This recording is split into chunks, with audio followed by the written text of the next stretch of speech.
ফুপি দেখো, আমি একটা কথা বলছি, তুমি ফুপাকে কনভিন্স করবে, কিভাবে করবে তা জানি না, বাট করবে। আমার তৃষ্ণার বিয়েটা যেন তাড়াতাড়ি, মানে ব্রোয়ের বিয়ের কয়েকদিন পরেই বিয়ে দেয়। তানিয়া বেগম আহাম্মক হয়ে গেল ভাইপোর কথা শুনে। এই ছেলে গুরুজনও মানছে না। এই রাফি, সমস্যা কি তোর? হ্যাঁ, আমার পিছনে লাগছিস কেন? আমার বিয়েতে যদি তোর জন্য কোনো প্রবলেম ক্রিয়েট হয়, তাহলে তোর একদিন কি আমার যতদিন লাগে। রাফি বসার রুমেই বসেছিল। তুষারের ফোন কল পেয়ে ফোন রিসিভ করতেই তুষার এই কথা বলে ওঠে। রাফি তার ফুপিকে বলছিল তুষার ব্রো এর বিয়ে দিলে তারও বিয়ে দিতে হবে, আর যদি না দেয় তাহলে তৃষ্ণাদের বাসায় গিয়ে পড়ে থাকবে। আরে ব্রো, এত রেগে যাচ্ছ কেন?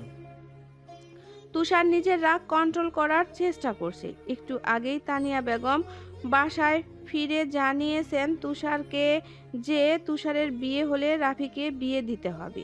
এদিকে তামিম খান ডিরেক্ট না করে দিয়েছে, এত তাড়াতাড়ি মেয়ে বিয়ে দিবে না।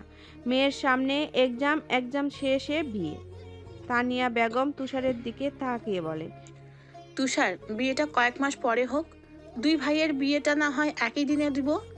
তুষার ভ্রু কুঁচকালো। আশ্চর্য, আমার বিয়ে কেন পিছাতে চাইছো? দেখছিস না রাফি কেমন করছে? তোর আব্বা তো তৃষ্ণাকে এখন দিবে না রাফির হাতে। রাফির ইচ্ছে মতো হবে নাকি? আমি সামনের মাসে বিয়ে করব। আজব তো, তুই আবার রাফির মতো শুরু করলি। চিত্রা তো পালিয়ে যাচ্ছে না। কয়েক মাস অপেক্ষা করলে কি হয়? অপেক্ষা জিনিসটাই করা যায় না মা। বেহায়া ছেলে পেলে কোথাকার। আগের দিনে আমাদের বিয়ের কথা হলে লজ্জায় ঘর থেকে বের হতাম না, আর এখন তোরা আমাদের উপর দিয়ে নিজেদের বিয়ের কথা বলিস। এসব বলে লাভ নেই মা। শুনলাম মা সামনের মাসে 15 তারিখ বিয়ের ডেট ফিক্স করছো। তাহলে 15 তারিখই হচ্ছে তো আমার বিয়েটা? না, হচ্ছে না। রাফি হতছাড়া হতে দিচ্ছে না। রাফিকে আমি সামলে নেব, টেনশন করো না। আমার বিয়ে 15 তারিখ হচ্ছে। কথাটা বলে তুষার বসা থেকে উঠে নিজের রুমে চলে আসে। পকেট থেকে ফোন বের করে রাফিকে ফোন লাগায়। রাখবো না মানে? তুই আমার বিয়ের বানচাল করছিস কেন? কোথায় বানচাল করলাম? এই যে, আমি বিয়ে করলে তোরও করতে হবে। হ্যাঁ, ঠিকই তো বলেছি। তুমি আমার বোনকে বিয়ে করলে আমিও তোমার বোনকে বিয়ে করব। আমি কি না করেছি কথা তোকে যে আমার বোনকে বিয়ে করিস না? বাসা থেকে দিচ্ছে না, তাহলে পালিয়ে গিয়ে বিয়ে কর। তবুও আমার বিয়েতে ব্যাঘাত দিস না। মুহূর্তে রাফির চোখ মুখ জুড়ে হাসি ফুটে উঠল। দারুণ আইডিয়া দিলে তো ব্রো। তুষার হুঁশে ফিরে কি বলতে গিয়ে কি বলে ফেলেছে বুঝতে পারেনি। রাফি শোন, ভুলেও এই কাজ করিস না। আমার মুখ ফসকে এই কথাটা বের হয়ে গেছে। না ব্রো, মুখ ফসকে সবসময় সত্যি কথাই বের হয়। আচ্ছা ব্রো, কৃষ্ণার আমি লুকিয়ে বিয়ে করলে কি একসাথে থাকতে পারবো? একসাথে মানে? ওই যে বিয়ের পর চিত্রা যেভাবে তোমার বাড়ি, তোমার রুমে থাকবে, সেভাবে কি এই চুপ কর, ফাজিল একটা। তোর বিয়েরা তো ইচ্ছে তোর শ্বশুরকে কি রাজি করা। ফুপা তো তোমার বাবা, তুমি কি একটু পারো না তোমার হবু শালা প্লাস ভাইটার জন্য তোমার বাবাকে রাজি করাতে? আচ্ছা, আমি দেখছি। তুই যে এমন বিয়ে পাগল আমি ভাবতেও পারিনি। এ, তুমি এমন ভাবে বলছো যে মনে হয় তুমি বিয়ে বিদ্বেষ পুরুষ। তুমিও বিয়ে পাগল। তোর বড় ভাই আমি, কিছু তো শরম রাখ। ভরা লোকের সামনে দাঁড়িয়ে চিতাকে যখন চাইলে, তখন কি শরমের কথা মাথায় আনছিলা? তুষার তপ্ত শ্বাস ফেলল। রাফি তার থেকেও এক ধাপ আগানো। কথা না বাড়িয়ে ফোন কেটে দেয়। কথায় ভাবলো রিল্যাক্স মুডে বিয়ে করবে তা না, এখন রাফির বিয়ের জন্য বাবাকে রাজি করাতে হবে। চিত্রার কানে হেডফোন লাগিয়ে বসে আছে ব্যালকনিতে। পাশেই রিয়া বসে আছে। সামনে গরম কফির দুই মগ থেকে ধোঁয়া বের হচ্ছে। চিত্রা একটা কফির মগ নিয়ে সেটায় চুমুক দেয়। রিয়া চিত্রার পানে চেয়ে বলে, জানিস রাফি ভাইয়া কিভাবে সবার সামনে তৃষ্ণাকে বিয়ে করার জন্য বায়না ধরলো? চিত্রা কফির মগটা সামনে রেখে বলল, এই বংশের ছেলেগুলাই এমন, অবাক হওয়ার কিছু নেই। তাই বলে গুরুজনদের সামনে ওভাবে বলবে? তার ছেড়া যে, সেজন্য। দেখ তোর আর তুষার ভাইয়ের বিয়ে সুস্থভাবে হয় কি না। চিত্রা ডোন্ট কেয়ার ভাব নিয়ে বলে, বিয়ে হলে হবে, না হলে নাই। তুষার ভাই বিয়ে মেনে নিবেন না। জানি, সেজন্য প্যারা নাই। আচ্ছা থাক, আসি, বাবুকে মায়ের কাছে দিয়ে আসছি। রিয়া চলে যায়। চিত্রা কফির মগটা নিয়ে রুমে এসে পড়ে। তৃষ্ণা চিত্রাকে ফোন দেয়। চিত্রা তৃষ্ণার ফোন কল রিসিভ করতেই তৃষ্ণা গড়গড় করে বলে, এই চিত্রা, তোর ভাই আমার ফোন ধরছে না কেন? চিত্রা অবাক হয়। কোন ভাই ফোন ধরছে না? রাফি ভাইয়া? সেটা আমি কিভাবে জানবো? তোর ফোন ধরছে না কেন? তোর ফোনটা গিয়ে ওরে দে তো। চিত্রা আচ্ছা বলে ফোনটা নিয়ে রাফির রুমের দিকে যায়। রাফির রুমের দরজায় কড়া নাড়তেই রাফির দরজার সামনে আসে। চিত্রাকে দেখে ভ্রু কুঁচকে বলে, কিছু বলবে? চিত্রা ফোনটা রাফির দিকে এগিয়ে দিয়ে বলে, তুমি তৃষ্ণার ফোন ধরছো না কেন? তৃষ্ণা ফোন দিয়েছে, কথা বলো। রাফি ফোনটা চিত্রার হাত থেকে নেয়। চিত্রা নিজের রুমে চলে আসে। রাফি ফোনটা কানে নিয়ে বিছানায় শুয়ে পড়ে। এই, আপনি এসব কি শুরু করেছেন? তৃষ্ণা কথাটা রেগে বলল, কি শুরু করেছি? এই যে বিয়ে বিয়ে করে তাতে তোমার সমস্যা কি? আপনার জন্য যে ভাই আর বাবার মধ্যে এক প্রকার তর্কাতর্কি হয়ে গেল। হাতে দাও। তোমার আব্বাকে তো ভালো মনে করেছিলাম, সে তো ঠেটা কেন? রাফি কি তার মেয়েকে দিয়ে কাজ করাতো নাকি বাসায় নাকি খাইয়ে রাখতো? মেয়ে দিতে সমস্যা কি? আপনি তো এসে বাবার সাথে কথা বলতে পারতেন, ঠান্ডা মাথায় বোঝাতেন। আসবো বলছো তাহলে? এখন এসে কি করবেন? যা হবার তা তো হয়ে গেছে। কি হয়েছে? কি আবার, বাবা রাজি হয়ে গেছে। এটা বলার জন্যই তো সেই কখন থেকে আপনার ফোন দিচ্ছি, ফোন রিসিভই করছেন না। রাফি শোয়া থেকে এক লাফে উঠে বসে, উৎফুল্ল হয়ে বলে, সত্যিই রাজি হয়েছে? হ্যাঁ, বিয়ে কবে আমার? আপাতত ভাইয়ের বিয়ের দিন আমাদের কাবিন হবে, তারপর কয়েকদিন পর উঠিয়ে দিবে। তা কয়দিন পর উঠিয়ে দিবে? আশ্চর্য, সেটা আমি কিভাবে জানবো? রাফি বিরক্ত নিয়ে বলল, সবটাই জানতে পারলে আর এইটুকু জানতে পারলে না, ইডিয়ট। আপনার দরকার আপনি জানেন। বিয়ে মনে হয় আমি একাই করছি, তোমার মনে হয় বিয়েতে মত নেই? মত আছে, থাকবে না কেন? বিয়ের জন্য আমি কত স্ট্রাগল করছি, আর তুমি? আর আমি কি? কিছু না, ফোন রাখি, এবার নিশ্চিন্তে একটা ঘুম দিব। কথাটা বলে ফোনটা কেটে দেয় রাফি। চিত্রাকে তার ফোনটা তার রুমে গিয়ে দিয়ে এসে ঘুমিয়ে পড়ে। ছাদে পায়চারি করছে অধরা, মনকে কিছুতেই বসে আনতে পারছে না। আশরাফুল রহমান মেয়েকে এত রাতে ছাদে দেখে ভ্রু কুঁচকে ফেলে। তার নিজেরও ঘুম আসছিল না দেখে ছাদে এসেছে, কিন্তু মেয়েকে দেখে মেয়ের দিকে এগিয়ে যায়। মেয়ের সামনে দাঁড়িয়ে বলে, কি হয়েছে অধরা, এত রাতে ছাদে কেন তুমি? অধরা ভড়কে যায়। তার বাবাকে এইখানে এই মুহূর্তে একটু আশা করেনি। নিজেকে সামাল দিয়ে বলে, এমনি একটু হাঁটাহাঁটি করতে এসেছি। ওহ, একটা কথা বলতে চাই। বলো। তোমাকে কয়েকদিন ধরে খুব অচেনা অচেনা লাগছে। যেমন? তোমার মাঝে কিছু পরিবর্তন এসেছে, সেটা কি জানো তুমি? জি বাবা, সত্যি বলতে গেলে পরিবর্তনগুলো আমিও লক্ষ্য করেছি। এমন পরিবর্তন কারণ কি? আমি নিজে কিছু বুঝতে পারছি না। কথাটা বাজেভাবে নিও না মা, কাউকে কি ভালোবেসে ফেলেছো? অধরা থতমত গলায় বলল, না না বাবা, অধরা দ্বিতীয়বার কাউকে ভালোবাসতে পারে না। তার জীবনে একমাত্র সাফিনেরই, দ্বিতীয় কোনো পুরুষকে অধরা তার জীবনে আসতেই দিবে না। এভাবে জীবন চলে না অধরা। আমাদের বয়স হচ্ছে, তোমাকে একটা ভরসাযোগ্য হাতে তুলে দিতে পারলে শান্তি পাবো তোমার মা আর আমি। সরি বাবা, আমি আর দ্বিতীয়বার এসবে জড়াতে চাই না। আমি ডিসাইড করেছি আমি আবার ইতালি ব্যাক করব। কেন? কারণ এখানে থাকলে নিজের উপর কন্ট্রোল থাকবে না আমার। জমিটা বিক্রি করতে চেয়েছিলাম না, কিন্তু দেখলাম সত্যি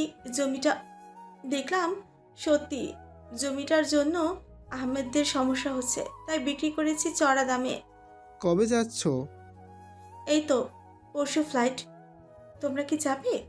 হ্যাঁ, আমরা আর এখানে কি করব? তোমার মা যেতে চাইছে বারবার। তাহলে আমি পরশু যাচ্ছি, তোমরা না হয় আমার পরে যেও।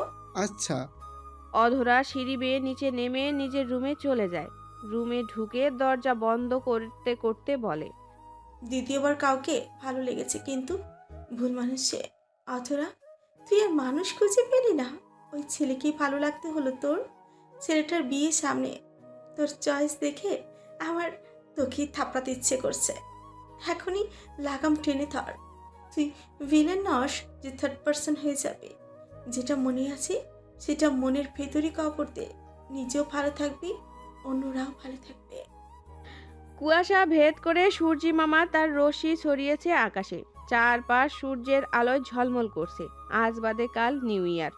2023 সালকে বিদায় দিয়ে 24 সালকে বরণ করে নিবে সবাই। রাফি বলে দিয়েছে তারা এবার 31st নাইট সেলিব্রেট করবে ধুমধাম করে। ধুমধাম করে 31st নাইট সেলিব্রেট করারও কারণ আছে। 2024 সাল জীবনের কিছু মোড় পাল্টে দিবে। সিঙ্গেল জীবনকে ছুটি দিয়ে মিঙ্গেল পরিণত হবে। সেটা ভেবেই 24 সালকে বেস্ট করে শুরু করবে। সোফায় বসে রাফি আর রিয়া এটা ওটা প্ল্যান করছে। সাহেল আহমেদ খবরের কাগজ পড়ছে আর রাসেল আহমেদ চা খাচ্ছে। রায়ান গ্রামে গিয়েছে তার দাদা আর দাদিকে আনতে। দাদা দাদি তাদের সাথে সেদিন আসার কথা থাকলেও কোনো এক কারণে আসা হয়নি। চিত্রা কফি হাতে শরীরে চাদর জড়িয়ে ব্যালকনিতে দাঁড়িয়ে রোদ পোহাচ্ছে। হঠাৎ নিচের দিকে তাকিয়ে খুব পরিচিত মুখ দেখে মাথাটা ব্যালকনির রেলিংয়ে বাহিরে নিয়ে ঝুঁকলো। এবার ফোনের দিকে তাকিয়ে সময় দেখে নিল। 10টা বেজে 24 মিনিট। এই সময় মানুষটাকে এখানে দেখে বেশ অবাক হলো চিত্রা। তুষার গাড়িতে থাকাকালীন নজরে পড়েছে চিত্রাকে। গাড়ি থেকে নেমে চিত্রার দিকে আর চোখে একবার তাকালো। গাড়ির পেছন সিট থেকে তানিয়া বেগম আর তৃষ্ণা নামলো। তারা বাড়ির ভেতরে ঢুকতেই তুষার চিত্রা ব্যালকনির ঠিক নিচে দাঁড়িয়ে বলে, ওভাবে তাকিয়ে আছো কেন? চিত্রা সোজা হয়ে দাঁড়ালো। কফির মগে চুমুক দিয়ে বলল, আচমকা আপনাকে দেখে অবাক হলাম, তাই তাকিয়েছিলাম। কথাটা বলে নিচের দিকে তাকাতেই দেখে তুষার নেই। চিত্রা আবার মাথাটা বাড়িয়ে এদিকে ওদিকে নিচে তাকিয়ে দেখলো, না, তুষার নেই। লোকটা মুহূর্তের মাঝে চলে গেল। একটা তপ্ত শ্বাস ফেলে পেছনে ঘুরতেই সুঠাম দেহের অধিকারী প্রশস্ত এক বুকে এর সাথে ধাক্কা খায় চিত্রা। হাতে থাকা কফির মগটা ফ্লোরে পড়ে এক ঝনঝন শব্দ সৃষ্টি করে। চিত্রা পড়ে যাবে ভেবে ভয়ে চোখ মুখ খিচে আছে। আচমকা এমন ধাক্কা খেয়ে ভয়ে পাওয়াটাই স্বাভাবিক। তুষার চিত্রার খিচে যাওয়া মুখটার দিকে তাকিয়ে আছে। মেয়েটাকে সহজে ভয় পেতে দেখা যায় না। ভীষণ শক্ত মনের অধিকারী এই নারী। তুষার ফু দিয়ে চিত্রার চোখ মুখের উপরে পড়ে থাকা চুলগুলোকে উড়িয়ে দেয়। হঠাৎ মুখে গরম বাতাস পেয়ে চোখ মেলে তাকায় চিত্রা। সামনে তুষারকে দেখে কপালে দু ভাঁজ পড়ে। ফ্লোরে পড়ে থাকা মগটার দিকে একবার তাকিয়ে বলে, এই হয়ে কেউ আসে? তুষার ব্যালকনির দরজায় হেলান দিয়ে বুকে দু হাত গুজে বলে, কিভাবে আসতে হয় তাহলে? চিত্রা কফির মগটা উঠায়। শব্দ করে আসতে হয়। আপনি আসছেন, ওপর পাশে থাকা ব্যক্তি যেন বুঝে। শব্দ করে আসে কিভাবে? দরজায় টোকা বা গলা ছেড়ে। থাক, আমি এসব পারবো না। আমি আচমকা এসে তোমাকে এভাবেই ভয় পেতে দেখতে চাই। চিত্রা তুষারকে পাশ কাটিয়ে রুমে আসে। মগটা খাটের পাশে থাকা টেবিলে রেখে বলে, তা আপনার আজ অফিস নেই? 1 মাসের ছুটি নিয়েছি বাবার থেকে। চিত্রা অবাক হয়ে তাকায় তুষারের দিকে। তুষার রুমে ঢুকে চিত্রার থেকে দূরত্ব নিয়ে বিছানায় বসে। 1 মাসের ছুটি নিয়েছেন? হ্যাঁ, কম নিয়েছি তাই না? আমি সারা রাস্তা ভাবতে ভাবতে আসলাম 2 মাসে নেওয়া উচিত ছিল। আপনি এত ছুটি কেন নিয়েছেন? সামনে বিয়ে না, সেই জন্য আর কি। তুষারের সহজ সরল কথা শুনে চিত্রার মুখটা হা হয়ে গেল। সামনে বিয়ে, সেজন্য ছেলে 1 মাসের ছুটি নিয়েছে, ভাবা যায়? আপনি কি পাগল হয়েছেন? কোথাও দেখেছেন বিয়ের জন্য মানুষ 1 মাস ছুটি নেয়? আর বিয়ের ডেট 15 তারিখে, আর আজ 30 তারিখ। আপনি এত আগেই অফিসের কাজ টাজ ফেলে ছুটি নিয়েছেন? তুষার ডোন্ট কেয়ার ভাব নিয়ে বলল, 1 মাস কমই মনে হলো আমার কাছে। বিয়ে, রিসেপশন, হানিমুন 1 মাসে হবে না। বাড়ি নিতে হবে আরও। চিত্রা তীক্ষ্ণ দৃষ্টি নিয়ে কড়া গলায় বলল, আপনি কি এসব বলার জন্য এখানে এসেছেন? আরে না, আজকে তো আমরা নাইট পার্টি করব। কিসের night party? 31st night party. ও, তাহলে নিচে গিয়ে যারা করবে তাদের সাথে আড্ডা দিন। বারে, আমার হবু বউকে ছেড়ে অন্যদের সাথে আড্ডা দেবো কেন? কারণ আপনার হবু বইয়ে এসবের ইন্টারেস্ট নেই। তার তো তুষারের প্রতি কোনো ইন্টারেস্ট দেখতে পাচ্ছি না। এটা কেন মনে হলো? মন বলল তাই মনে হলো। আপনার মন মিথ্যে ধারণাও দেয় দেখছি আজকাল। মনটা আসলে কখনো মিথ্যা বলে না। কিন্তু আপনার মন তো বললো মিথ্যা। তাহলে সত্যটা তুমি বলে দাও। আচ্ছা আচ্ছা, বলবো নে, সময় হোক, এখন নিচে চলুন। তৃষ্ণা ছাদে দাঁড়িয়ে আছে। রাফি এক এক করে ছাদটাকে সুন্দর করে ডেকোরেশন করছে। মাঝে মধ্যে এটা ওটা চাচ্ছে আর তৃষ্ণা সেটা রাফির হাতে ধরিয়ে দিচ্ছে। ছাদের ডেকোরেশন শেষ হলে রাফি লম্বা শ্বাস ফেলে তৃষ্ণার পাশে দাঁড়ায়। ছাদের ডেকোরেশনের দিকে তাকিয়ে বলে, এই চাতক, দেখো তো সব ঠিকঠাক কিনা। তৃষ্ণা এক নজর তাকালো সেদিকটায়। সব ঠিকঠাকই আছে। হ্যাঁ, ঠিকঠাকই আছে। নেক্সট ইয়ার এই দিনে তুমি আর আমি মিলে সাজাবো, ওকে? আজ তো আমি আর আপনিই সাজালাম। কোথায় তুমি সাজালে? সাজালাম তো আমি, তুমি তো শুধু এইটা ওটা আগিয়ে দিলে। তো এটা তো পুরো কাজেরই একটা পার্ট।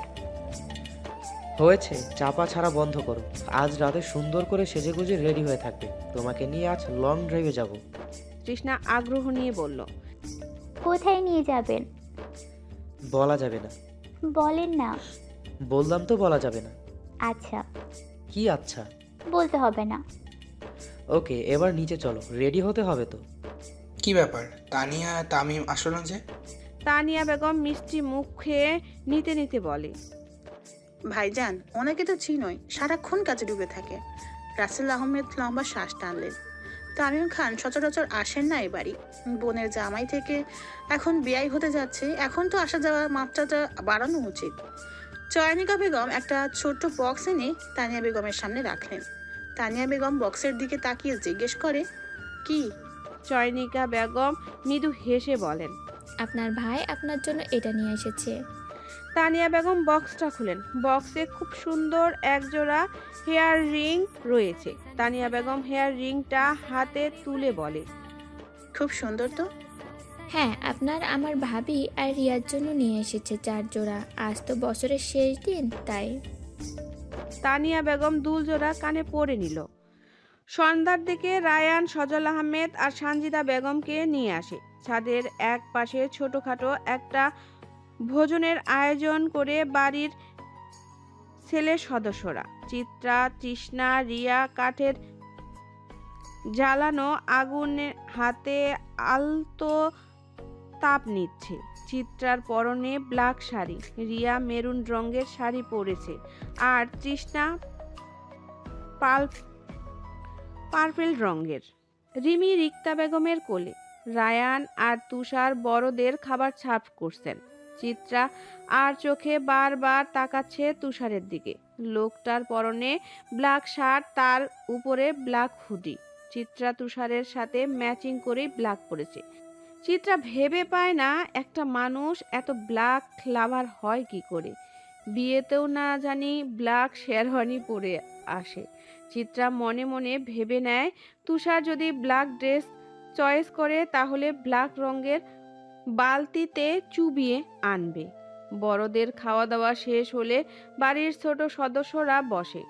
চিত্রা চেয়ার টেনে বসতেই তুষার চিত্রার পাশের চেয়ার টেনে বসে পড়ে। অলস ভঙ্গিতে বলে, ভাইয়া, তুমি আর রাফি সার্ভ করো, আমার শরীরে শক্তি নেই। রাফি আর চোখে তুষারের দিকে তাকিয়ে বলে, ব্রো, জানো আমি একটা কথা শুনেছিলাম। তুষার ভ্রু কুঁচকে বলে, কি? শুনেছিলাম আশেপাশে ভালোবাসার মানুষ থাকলে নাকি এনার্জি বেড়ে যায়, কিন্তু তোমার তো চিতাকে দেখা মাত্রই শরীরের শক্তি চলে গেল। তুষার বিরক্তি নিয়ে রাফির পানে চেয়ে বলে, বেশি সাধু শাস্ত্রে যেও না, আমি মুখ খুললে মান সম্মান থাকবে না। রাফি চুপ হয়ে গেল। রায়ান আর রাফি খাবার সার্ভ করে দেয় সবাইকে। তুষার খাবার মুখে দিতে দিতেই ফিসফিস করে বলে, আজ ম্যাচিং ম্যাচিং, क्या बात है। চিত্রা বিষম খায়। তৃষ্ণা পানির গ্লাস এগিয়ে দেয়। চিত্রা পানিটা খেয়ে বলে। তো এত অবাক হওয়ার কি আছে, কাপল আমরা পড়তেই পারি। হ্যাঁ, তা অবশ্য ঠিকই। তোমাকে ব্ল্যাক কালারে জাস্ট লুকিং ওয়াও লাগছে। বাট আপনাকে একটু সুন্দর লাগছে না? প্রতিদিন ব্ল্যাক কালার পরতে বিরক্ত লাগে না? তুষার মাংসে কামড় দিয়ে বলে। না। বাট আমার লাগে। তো প্রতিদিন ব্ল্যাক পরবেন না, লোকে ভাববে আপনার ড্রেস নেই, ফকির। তাতে আমার কি? লোক কি ভাবলো কি না ভাবলো তাতে আমার কিচ্ছু যায় আসে না। আপনার সাথে তর্ক করা মানে দেওয়ালে নিজের মাথায় বাড়ি দেওয়া একই। রাফি তুষার আর চিত্রাকে বিড়বিড় করতে দেখে বলে। আজকাল আমার কানে ময়লা হয়েছে নাকি মানুষের মুখেরই আওয়াজ কমে গেছে বুঝতে পারছি না। তৃষ্ণা নাক মুখ কুঁচকে নিয়ে বলে। খাওয়ার সময় কী সব বলছেন এসব? রাফি গা ছাড়া ভাব নিয়ে বলে। কি বললাম? এই যে কানে ময়লার কথা বলছেন। তুষার রাগী দৃষ্টি নিয়ে রাফির দিকে তাকাতেই রাফি চুপ হয়ে যায়। রায়ান আর রিয়া খেয়ে দিয়ে নিজেদের রুমে চলে যায় রিমিকে ঘুম পাড়াতে। মেয়েটা যে এখনো ঘুমায়নি এটা শিওর। তুষার চিত্রার খাওয়ার শেষ হলে ছাদের এক পাশের কার্নিশে ঘেঁষে দাঁড়ায়। তুষার ঘড়িতে সময় দেখে নেয়, 12টা বাজতে আর 10 মিনিট বাকি আছে। তুষার চিত্রার সোজাসুজি দাঁড়ায়। চিত্রার নিজের দু হাত দিয়ে ধরে। চিত্রা তুষারের ভাবগতি বুঝার চেষ্টা করছে। তুষার লম্বা শ্বাস টেনে বলে। 2024 সাল আসতে আর মাত্র কয়েক মিনিট বাকি। বছর ঘুরবে, মাস শেষ, দিন পাল্টাবে চোখের নিমেষে, কিন্তু তোমার প্রতি আমার ভালোবাসা কখনো বদলাবে না। তোমাকে ফিরতে জানাই আমার শহরে তোমার আমন্ত্রণ। আমার শহর তুমি বিহীন এক আধারে ঢাকা অমাবস্যা। পূর্ণিমার জ্যোৎস্নায় পুরো শহরতলিকে আলোকিত করার জন্য তোমাকে আমার শহরে আসতে হবে। তুমি জ্যোৎস্না হয়ে আমার শহরকে সামলাবে, আর আমি সূর্য হয়ে। পারবে না সামলাতে? চিত্রা মুস্কি হাসলো। তুষারের বা পাশের বুকটায় হাত রেখে বলে। আপনি পাশে থাকলে চিত্রা সব পারবে। আপনার আমন্ত্রণ চিত্রা সাদরে গ্রহণ করে নিয়েছে। তুষার চিত্রার কপালে চুমু খেলো। আর তখনই আকাশে জল করে উঠল হ্যাপি নিউ ইয়ার 2024। চিত্রা তুষার দুজনেই আকাশের পানে চাইল। তুষার এক হাতে চিত্রাকে জড়িয়ে আছে আর চিত্রার মাথাটা ঠেকিয়ে রেখেছে তুষারের বুকে। দুজন দুজনের দিকে একবার তাকিয়ে বলল, বিদায় 2023, ওয়েলকাম 2024। নিচে বাগানে রাফি তৃষ্ণাকে জড়িয়ে বাহু ডোরে নিয়ে কানে ফিসফিস করে বলে, happy new year miss Chatak, and love you my love. Trishna কেঁপে উঠল প্রথমবার প্রিয়তমর মুখে ভালোবাসার কথাগুলো শুনে। ভালোবাসার মানুষটার মুখে ভালোবাসার কথা শোনার মতো সুন্দর অনুভূতি হয়তো আর একটাও নেই। তৃষ্ণা রাফির মুখে থাকা চাপ দাড়িতে হাত বুলিয়ে বলে, love you also mister handsome. এয়ারপোর্টে দাঁড়িয়ে আছে অধরা, পাশে তার মা বাবা দুজনেই। আশরাফুল রহমান মেয়ের হাত নিজের হাতের মুঠোয় নিয়ে বলে, আমরা খুব শীঘ্রই যাব, তুমি ঠিকঠাক মতো পৌঁছে ফোন দিও, জানাবে কেমন? অধরা মুস্কি হাসলো, চোখের ইশারায় বুঝালো সে জানাবে। আয়েশা রহমান অধরার মাথায় হাত রাখে, কপালে চুমু খায়। এর মধ্যেই ভেতর থেকে ইতালি যাওয়ার প্লেনের অ্যানাউন্সমেন্ট কানে বাজে। অধরা ফোনের সময় দেখে নেয়, বেশি সময় নেই। বাবা মাকে দেশের মাটিতে শেষবারের মতো জড়িয়ে ধরে লাগেজটা নিয়ে ভেতরে ঢুকে পড়ে। আয়েশা রহমান আর আশরাফুল রহমান মেয়ের যাওয়ার পানে তাকালো। অধরাকে যতক্ষণ দেখা যায় ততক্ষণ চেয়ে রইল। চোখের সীমানার বাইরে চলে যেতেই তারা এয়ারপোর্ট থেকে বাসায় চলে যায়।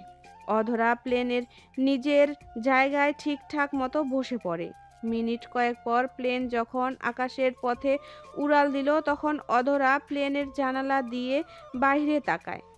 কুয়াশায় ঢাকা আফসা আকাশটাকে খুব ছুঁয়ে দিতে ইচ্ছে করলো। সব ইচ্ছে চাইলেও পূর্ণ করার সামর্থ্য থাকে না। ইচ্ছেটাকে দমিয়ে রাখলো অধরা। চোখটা বন্ধ করে নিল, মুহূর্ত গুনছে কখন ইতালির মাটিতে পা রাখবে আর ভুলে যাবে অযৌক্তিক ছন্নছাড়া অনুভূতি। চিত্রা সপরিবার সহকারে বাবা, চাচা, রায়ান বাদে শপিং মলে এসেছে সামনে বিয়ে, সেজন্য শপিং করতে। শপিং মলের সামনে তারা দাঁড়িয়ে আছে মূলত তুষারের জন্য। তুষার আসা মাত্রই সবাই শপিং মলে ঢুকে যায়। চিত্রা ঠায় দাঁড়িয়ে রয়। তুষার গাড়ি থেকে নেমে চিত্রার সামনে দাঁড়িয়ে বলে, যাওয়া যাক তাহলে। চিত্রা মাথা নাড়ায়। তুষার চিত্রার হাত ধরে শপিং মলে ঢুকে যে যার মতো শপিং করছে। চিত্রার শপিং তুষার নিজে করবে জানিয়েছে, সেজন্য চিত্রাকে নিয়ে প্রথমে শাড়ির দোকানে গেল। দোকানদারকে শাড়ি বের করতে বলে বউ ভাতের রিসিপশন আর গায়ে হলুদতে পরবে এমন।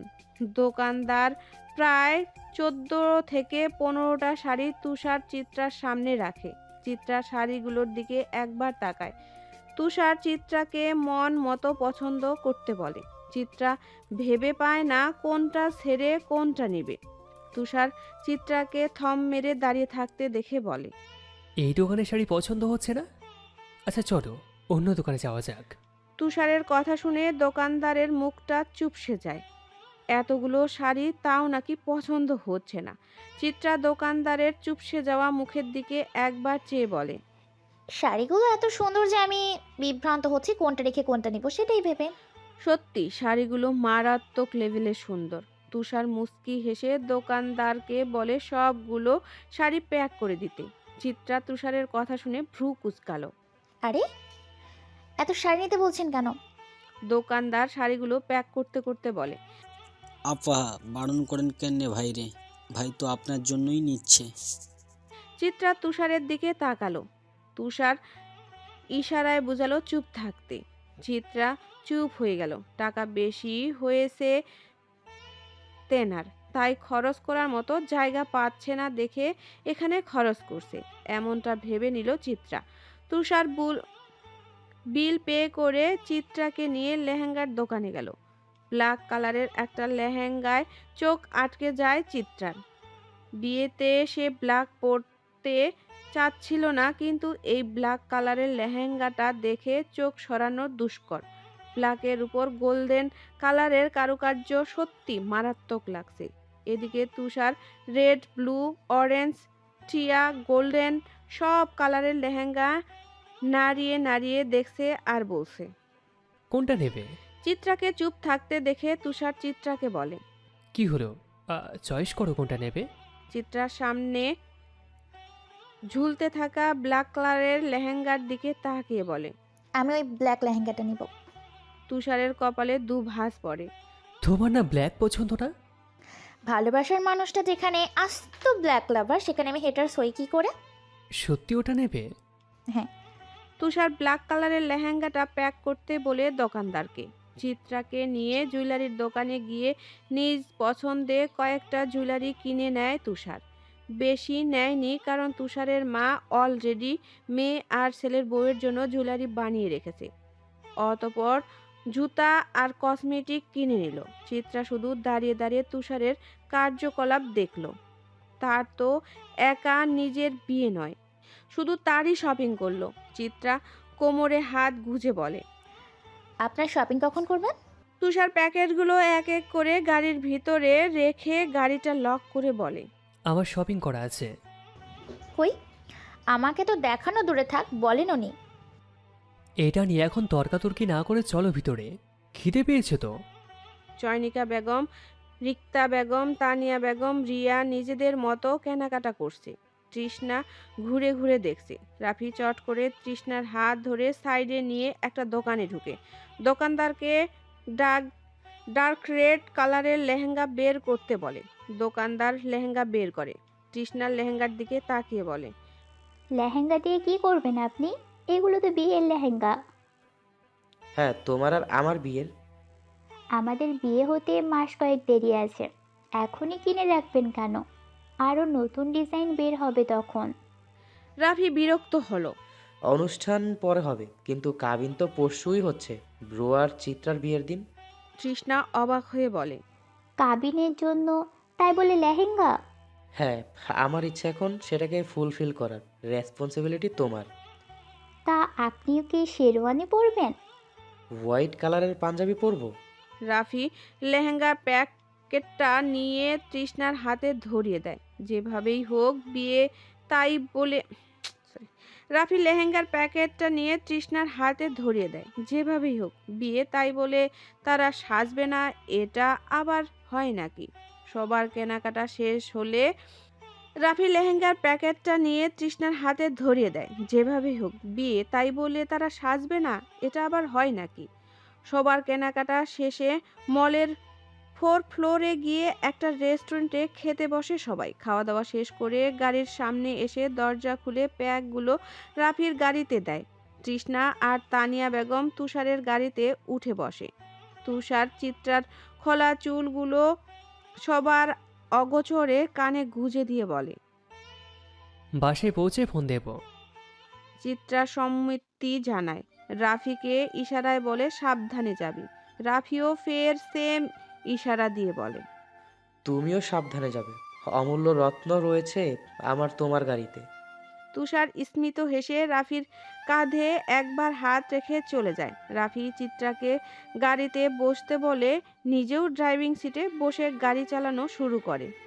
বাড়িতে আয়োজনের তোড়জোড় শুরু হয়ে গেছে। বিয়েতে মাঝারি আকারে হচ্ছে, খুব বড়ও না আবার খুব ছোটও না। বাড়ির ছাদে প্যান্ডেল সাজানো হয়েছে। চিত্রা সবেই পার্লার থেকে বাড়ি ফিরেছে। গায়ে তার লাল পাড়ের হলুদ শাড়ি, শরীর জুড়ে তাজা ফুলের গয়না। সোফার এক কোণায় চোখ যেতেই দেখে রাতুল তার দিকে মুগ্ধ হয়ে তাকিয়ে আছে। চিত্রা দৃষ্টি সরিয়ে নিল। বিষয়টা বাজে লাগছে তার। হাতে থাকা মুঠোফোনটা বেজে উঠায়। চিত্রা ফোনটা মুখের সামনে ধরে দেখে তুষার ভিডিও ফোন দিয়েছে। চিত্রা ফোনটা রিসিভ করে ব্যাক সাইডের ক্যামেরা অন করে রুমে চলে যায়।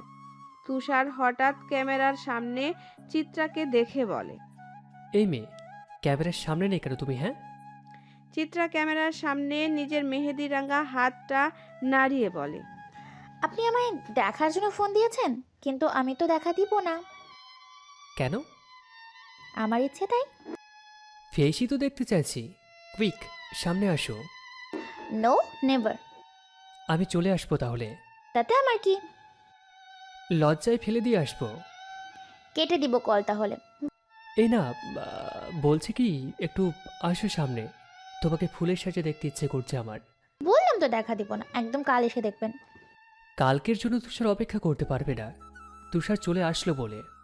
কথাটা বলে তুষার ফোন কেটে দেয়। আকস্মিকভাবে রুমের লাইটগুলো অফ হয়ে গেল। চিত্রা ড্রেসিং টেবিলের সামনে দাঁড়িয়ে মাথার ওড়নাটা ঠিক করছিল। রুম অন্ধকার হয়ে যাওয়ায় কিছুটা বিস্মিত হলো। বাইরের কৃত্রিম আলো রুমে কিছুটা আলোকিত হলো। বিছানা থেকে ফোনটা নেওয়ার জন্য পিছু ঘুরতেই কিছুর সাথে ধাক্কা খায়। পড়ে যেতে গেলে শক্ত দুটো হাত আগলে ধরে।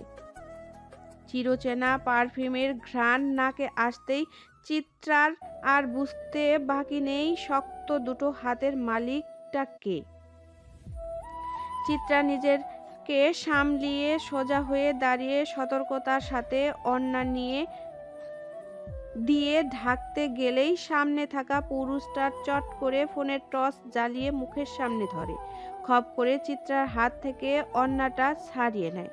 ফোনের আলো চিত্রার মুখের উপর পড়ছে, যার ফলে ভালো মতো তাকাতেও পারছে না। হাতের উল্টো পাশ চোখের সামনে রাখে। তুষার বিরক্ত হলো। এখন শুধু ঠোঁট আর নাক দেখা যাচ্ছে। ডান হাতটা দিয়ে চিত্রার হাত সরিয়ে দেয়। চিত্রা তাকাতে গিয়েও পারল না। চোখ মুখ খিচে দাঁতে দাঁত চেপে বলে, কি শুরু করেছেন এটা? আপনার ফোনের লাইট বন্ধ করুন, আমি তাকাতে পারছি না। তুষার লাইট বন্ধ করলো না। এক ধ্যানে তাকিয়ে রইল চিত্রার মুখের দিকে। চিত্রা এবার কিছুটা সরে দাঁড়ালো। তুষার গিয়ে সুইচ টিপে রুমের বাতি জ্বালালো। চিত্রা এখন বুঝলো মহাশয় বাতি নিভিয়ে দিয়েছিল। তুষার ফের চিত্রার সামনে দাঁড়াতেই চিত্রা বলে ওঠে, আপনি এসেছেন কেন? তার কৈফত কি তোমায় দিতে হবে নাকি? অবশ্যই। দেব না আমি। আপনি যে এসেছেন কেউ দেখেছে? তোমার কি মনে হয় তুষার চোরের মতো আসবে তার বউকে দেখতে? তেরা তেরা কথা বলছেন কেন? তুমি আমার কথা শোনোনি কেন? কোন কথা শুনিনি? তখন যে তোমাকে দেখতে চাইলাম, দেখতে দিলে না কেন? এত দেখা দেখি কি আছে?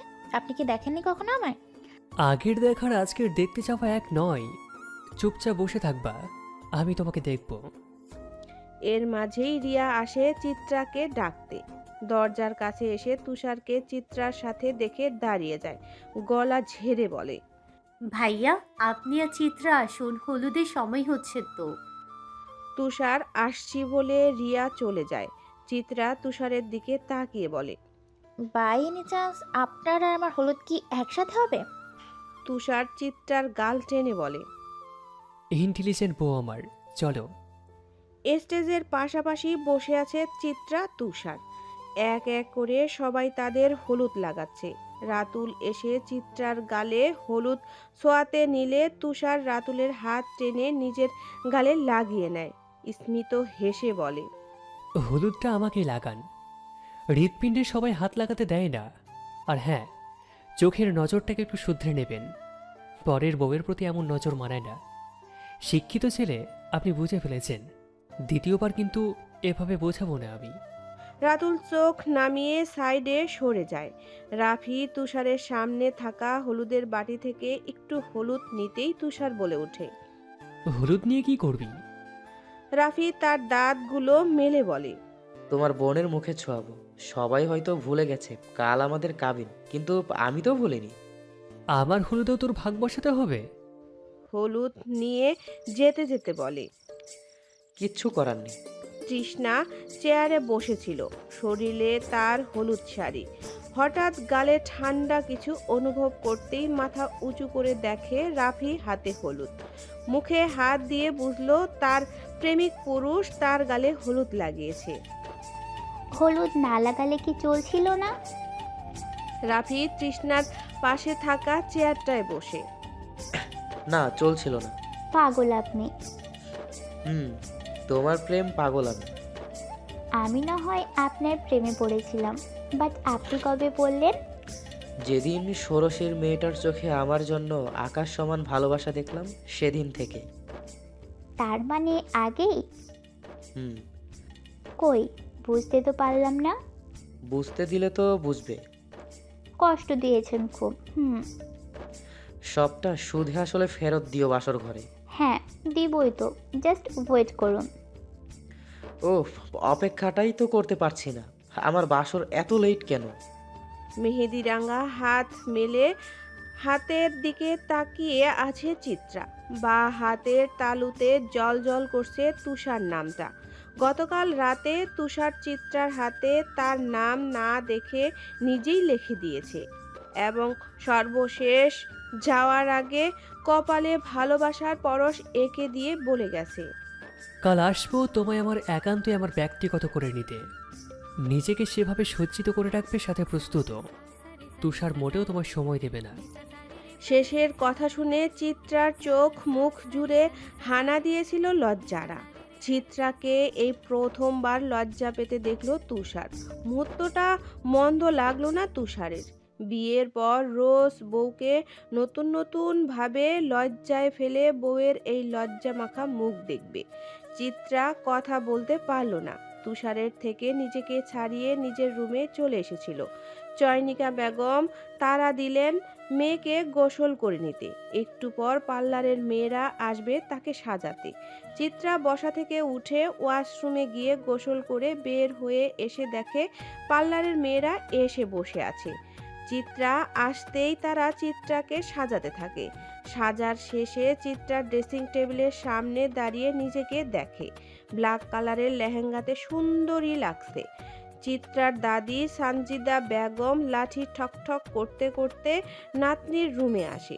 চিত্রার মুখে হাত দিয়ে বলে, কি বলো দাদি এসব? মাশাল্লাহ দিদি, তোমার একদম রানীর মতন লাগতেছে। আমার নাতি আজ টাসকি খাইয়া পইরা যাইব। ঠিকই তো কইলাম। হন, আমি এই বয়স পার কইরা আইছি, আমারও এমন রূপ আছিল। এখন সে না বয়সের জন্য চামড়া কুচকে গেছে, তোর দাদাও আমার এই রূপ দেখে পাগল হয়েছিল। আমার দাদা তোমার এখনও সেই আগের মতোই ভালোবাসে দাদি, তাই না? মানুষটা এখনো আমারে সেই আগের মতোই ভালোবাসে। দেখোস না, সহজে আমারে কোথাও যাইতে দেয় না। চিত্রা মুস্কি হাসে। রিক্তা বেগম এসে দরজার সামনে দাঁড়িয়ে বলে, মা, পরে কথা বলিয়ে, তুষাররা চলে আসছে, চিত্রাকে নিচে নিয়ে আসেন। সানজিদা বেগম চিত্রাকে নিয়ে সিঁড়ি বেয়ে নিচে নামে। চিত্রা পাশে ঘুরে আর চোখে তাকায় তুষারের দিকে। তার শরীরে ব্ল্যাক কালারের শেরওয়ানি, নজর তার একটাই। তুষার বসা থেকে উঠে দাঁড়ায়, এগিয়ে এসে চিত্রার সামনে হাত বাড়িয়ে দিয়ে বলে, নানু, আপনাকে আর কষ্ট করতে হবে না। নানা যান আপনাকে চোখে আর আছে। আমার বউ এখন আমি নিয়ে যেতে পারবো। সানজিদা বেগম চিত্রার ধরে রাখা হাতটা রাতুলের হাতে তুলে দেয়। তুষার চিত্রাকে নিয়ে বসে পড়ে তাদের নির্ধারিত জায়গায়। তুষার সবার অগোচরে চিত্রার বাঁ হাতে চুমু খায়, ফিসফিস করে বলে, মেরে ফেলার প্ল্যান করছো আজ? ট্রাস্ট মি, অনর্থক হয়ে গেলে তার দায়ভার কিন্তু আমার নয়। চিত্রা ভ্রু কুঁচকালো। কিসের অনর্থ হবে? অনর্থকটা কি দেখবে? চিত্রা বোকার মতো বলে ফেলে, জাস্ট আর কয়েকটা প্রহর অপেক্ষা করো, তারপর প্র্যাকটিক্যালি করে দেখাবো। চিত্রা তুষারের থেকে মুখ ঘুরালো, মনে মনে কয়েকশো বোকা দিল। কাজী আসতেই তুষার নড়ে চড়ে বসলো। তুষারকে কবুল বলার জন্য বলতেই তুষার গড়গড় করে কবুল বলে দেয়। রাফি তুষারের দিকে পানির গ্লাস এগিয়ে দিয়ে বলে, ব্রো, চটপট পানি খাও, শ্বাস আটকে আছে মনে হয় তোমার। তুষার আশেপাশে তাকালো, সবাই ঠোঁট টিপে হাসছে। চিত্রাকে কবুল বলার জন্য বলা হলো। চিত্রা একটু সময় নিল। তুষার চিত্রার হাতটা ধরল, ভরসা দিল। চিত্রা দীর্ঘশ্বাস ফেলে কবুল বলে দিল। সবাই আলহামদুলিল্লাহ বলে উঠল। রাফি এবার পেছন থেকে তৃষ্ণাকে টেনে আনলো, কাজীর সামনে দাঁড়িয়ে বলল, এবার নিশ্চয়ই আমাদের পালা। রাসেল আহমেদের ইচ্ছে করলো ছেলেকে ধরে নর্দমায় চুবিয়ে আনতে। এভাবে বলে কেউ? এদের পর তো ওদেরই পালা। তানিয়া বেগম ভাইপোকে যেতে চেয়ারে বসিয়ে দেয়, চোখ মুখ কুঁচকে বলে, মান সম্মান আর রাখবি না তোরা, বস, বিয়ে করে শান্ত হ। পাশের চেয়ার টেনে তৃষ্ণাকেও বসানো হলো। কাজী কবুল বলতে বলে দুজনের সময় না নিয়ে কবুল বলে ফেলে। রাফি প্রশান্তির একটা নিঃশ্বাস ফেলে, যাক, এবার সে নিশ্চিত ফিউচার নিয়ে। বিদায় বেলায় চিত্রা মা বাবাকে জড়িয়ে ধরে কেঁদেছিল। সাহেল আহমেদ মেয়ের হাত খানা তুষারের হাতে দিয়ে বলেন, ভরসা আছে চিত্রাকে তুমি সুখী করবে, তাই চিন্তামুক্ত আমি। তুষার চিত্রার হাত শক্ত করে ধরে বলে, আপনার এই ভরসার অমর্যাদা কখনো হতে দেবে না তুষার। সাহেল আহমেদ তপ্ত পান। রাফি তার ফুপির পাশে দাঁড়িয়ে বলে, ফুপি, তোমার মেয়েকে কি নিয়ে যাবে? তানিয়া বেগম আর চোখে একবার তাকিয়ে বলল, কেন, আমার মেয়েকে কি তুই রেখে দিতে চাচ্ছিস? হ্যাঁ, তেমনটাই চাচ্ছিলাম, রেখে দেই। আমার মেয়ে তো রাখতে পারবো না, কিন্তু তোকে নিয়ে যেতে পারবো আমাদের বাড়ি। মুখ চুপসে গেল রাফির। ধুর ফুপি, কি বলো? তোমাদের বাড়ি এখন গেলে বিষয়টা কেমন দেখায় না? কেমন দেখাই? এই যে বিয়ে হতে না হতেই মেয়ের জামাই তার শ্বশুর বাড়ি। হয়েছে, তুই এত বিষয় নিয়ে কবে থেকে ভাবা শুরু করলি? আচ্ছা বাদ দাও, আমি যাই তাহলে তোমাদের বাসায়। ফুল দিয়ে সাজানো রুমে বসে আছে চিত্রা। পরনের লেহেঙ্গাটা এখন অস্বস্তি হচ্ছে।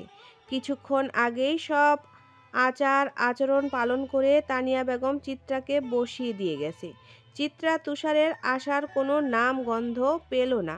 রাগ নিয়ে বসা থেকে উঠে দাঁড়ায়, আলমারির কাছে গিয়ে লেমন কালারের একটা সুতি কাপড় নিয়ে ওয়াশরুমে চলে যায়। এদিকে তুষার মুখে হাসি ঝুলিয়ে রুমে ঢুকে বিছানার তাকিয়ে চিত্রাকে দেখতে না পেয়ে মুখের হাসি গায়েব হয়ে যায়।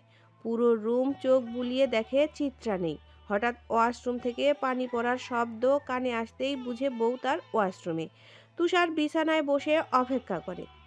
এতদিন শুনে এসেছে বউ বরের জন্য অপেক্ষা করে, আর এদিকে তুষার তার বউয়ের জন্য অপেক্ষা করছে।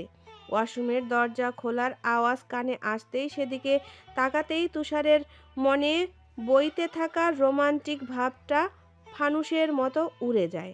বউ তার বিয়ের সাজসজ্জা মুছে ফেলেছে। তুষার ভেবেছিল বউয়ের মুখে ইয়া বড় ঘোমটা থাকবে আর সে সেইটা তুলে বউয়ের মুখ দেখবে, কিছুটা প্রেম বাক্য শোনাবে, আর মনের দুঃখে তাদের মাঝে কিছুই হলো না।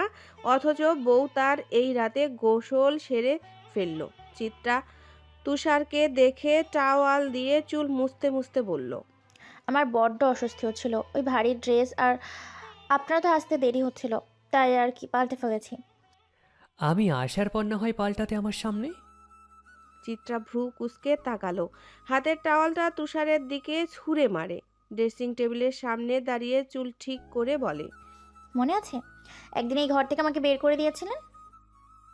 তো সেটার জন্য আজকে এভাবে বাসরের মুডটাকে 13টা বাজিয়ে রেফারেন্স নিলে? চিত্রা তুষারের সামনে দাঁড়ালো, কোমরে হাত দিয়ে বলে, ওই কাল থেকে দেখছি হুটহাট তেরা তেরা কথা বলছেন, ভাই সমস্যা কি খুলে বলুন তো। বউ আমার মনের ভাষা বোঝে না, এটাই সমস্যা। সে নিব্বি হলে মনকে বোঝাতাম, বাট সে তো ফিটার খাওয়া বাচ্চা নয়। চিত্রা নৈশব্দে হাসলো, তুষারের হাত ধরে বলে, উঠুন, আপনি জানেন আপনার রুমের ব্যালকনিটা আমার ভীষণ পছন্দ। আর ব্যালকনির মালিককে?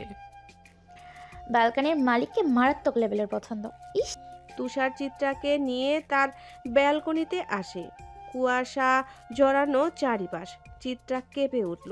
শীতকালে বিয়ে করেও শান্তি নেই। বউ নিয়ে যে একটু চন্দ্রবিলাস করবে, সে চন্দ্র নিজেই কুয়াশার ভেতরে জমে বরফ হয়ে আছে। ব্যালকনিতে এসে কি হলো? এই কুয়াশা দেখে কি হবে? উল্টো শীতে কাঁপাকাঁপি করা লাগবে। এমনভাবে বলছেন কেন? মুহূর্তটা ফিল করুন। ঠান্ডায় জমে বরফ হওয়ার মতো মুহূর্ত ফিল করতে চায় না। এর চেয়ে বরং তুমি আমি স্পেশাল দিনে স্পেশাল কিছুর একটা ফিল নেই। তুষারের কথা শুনে চুপ হয়ে গেল চিত্রা। লজ্জায় গাল দুটো লাল হয়ে গেল। তুষার মুস্কি হাসে, চিত্রাকে নিজের কাছে টেনে আনে। চিত্রার ভেজা চুলে ব্লাউজটা লেপ্টে আছে শরীরে। তুষারের নেশা লেগে যাওয়ার উপক্রম হয়। চিত্রার শুষ্ক ঠোঁটে হালকা করে নিজের ঠোঁট ছোঁয়। কেঁপে উঠে চিত্রা, দু হাত দিয়ে শাড়ির আঁচল খামচে ধরে, চোখ বন্ধ। তুষার ঠোঁট ছেড়ে এবার চিত্রার সারা মুখে অসংখ্য চুমু দেয়। কানের কাছে ফিসফিস করে বলে, তখন না বলেছিলে অনর্থক দেখবে? এটা জাস্ট ট্রেলার ছিল, বাকিটা রুমে নিয়ে গিয়ে দেখাবো। কথাটা বলে চিত্রাকে পাজা কোলে তুলে নেয় তুষার। চিত্রা লজ্জায় মুখ লুকায় তুষারের বুকে। তুষার চিত্রার লজ্জা পাওয়া মুখ দেখে বলে, তোমার লজ্জা পাওয়া মুখ আমার বড্ড প্রিয়। চিত্রা বুকে মুখ গুজেই বলে, এর জন্যই বুঝি লজ্জায় ফায়। তুষার চিত্রাকে বিছানায় শুয়ে দেয়। রুমের লাইটগুলো অফ করে এসে নিজেও চিত্রার পাশে শুয়ে পড়ে, চিত্রাকে আষ্টে পৃষ্ঠে জড়িয়ে। চিত্রা ভেবেছিল তাদের মাঝে কিছু হবে, কিন্তু না। তুষার বুঝলো হয়তো চিত্রার মনের কথা, তাই চিত্রার গলায় মুখ গুজে আস্তে করে কামড় বসিয়ে বলে, মনে যেটা আসছে সেটা আজকে হয়নি, তাই বলে ভেবো না যে কালকেও হবে না। নেহাত আজকে গোসল করেছো বলে ছেড়ে দিলাম, এবার চুপচাপ ঘুমাও। চিত্রা তুষারের দিকে ঘুরল, তুষারের মুখে নিজের হাত রেখে বলল, আপনাকে একটা কথা বলি।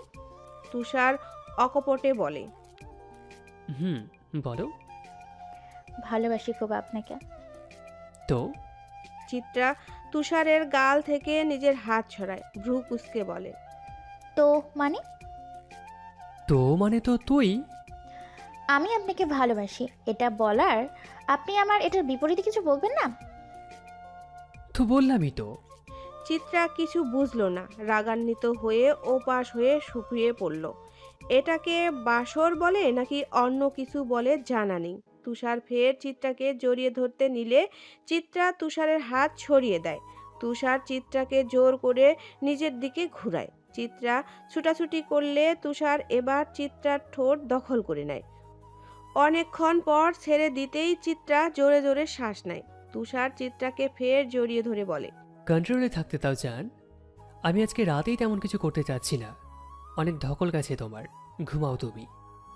চিত্রা নিজের ঠোঁটে হাত দিয়ে বলে, এটা মুখে বললেই হতো, এবার ঠোঁটে অত্যাচার করার কি দরকার ছিল? উফ।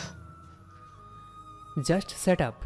এটাকে অত্যাচার বলে না, ইটস এ লাভ। চিত্রা কিছু বলতে নিবে অমনি তুষার থামিয়ে দিয়ে বলে, নো মোর ওয়ার্ড। কথাটা বলে চিত্রার কপালে চুমু দিয়ে চোখ বুজে ফেলে। চিত্রা স্মিত হেসে তুষারের বুকে মুখ গুজে জড়িয়ে ধরে। আজ থেকে তার একটা একান্ত মানুষ হয়েছে। রাত হলে যার বুকে মাথা রেখে নিশ্চিন্তে ঘুমাতে পারবে, ক্লান্ত হলে যার কাঁধে মাথা রেখে রিলিফ পাবে। শীতের মধ্যে ছাদে দাঁড়িয়ে আছে তৃষ্ণা আর রাফি। তৃষ্ণা ঘুমে চোখ দেখছে না, অথচ এই ছেলের আবদার রাখার জন্য তার ঘুমকে এক সাইডে রেখে চাদর গায়ে জড়িয়ে এত রাতে ছাদে আসতে হয়েছে। রাফি পকেট থেকে একটা রিং বের করলো, তৃষ্ণার বাঁ হাতের অনামিকা আঙ্গুলে পরিয়ে দেয়, হাতের উল্টো পিঠে চুমু খেয়ে বলে, ধন্যবাদ চাতক, আমার জীবনের এই জরাজীর্ণ শহরে তোমার আসার জন্য। ভালোবাসি তোমায়। তৃষ্ণা আংটিটায় একবার চোখ বুলিয়ে রাফিকে জড়িয়ে ধরে। আপনার চাতক আপনাকে ভীষণ ভালোবাসে। আপনাকে ধন্যবাদ। রাফি তৃষ্ণার কপালে চুমু খায়, চাদরটা গায়ে ভালো করে জড়িয়ে হাত মুঠোয় নিয়ে বলে, চলো যাওয়া যাক, আমাদের এখনও পারমিশন আসেনি একসাথে থাকার একই রুমে। কষ্টে বুকটা ফেটে যাচ্ছে, তবে সিজন 2তে এই কষ্টের সমাধি আমি আগেই ঘটাবো, দেখে নিও। রাফির এমন কথা শুনে হেসে ওঠে তৃষ্ণা। এই ছেলেকে বুঝ আসার পর থেকেই মনে প্রাণে ভালোবেসে এসেছে। ভালোবাসতে কোনো কারণ লাগে না, হয়ে যায় এমনিতেই। ভালোবাসার বয়স, সময়, কাল, ভেদ এসব কিছুই বুঝে না। ভালোবাসার মানুষকে নিজের জীবন সঙ্গী হিসেবে পেলে বেঁচে থাকার ইচ্ছাটা দ্বিগুণ বেড়ে যায়। যে পায় সেই ভাগ্যবতী, আর যে না পায় সে পৃথিবীর সবচাইতে অভাগা। সমাপ্ত। এই কোথায় যাচ্ছেন? গল্পটা কেমন হলো তা অবশ্যই কমেন্ট করে জানাতে ভুলবেন না। আর লাইক, শেয়ার ও সাবস্ক্রাইব করে দিন। পরবর্তী গল্পের জন্য অপেক্ষায় থাকুন। আল্লাহ হাফেজ, টাটা।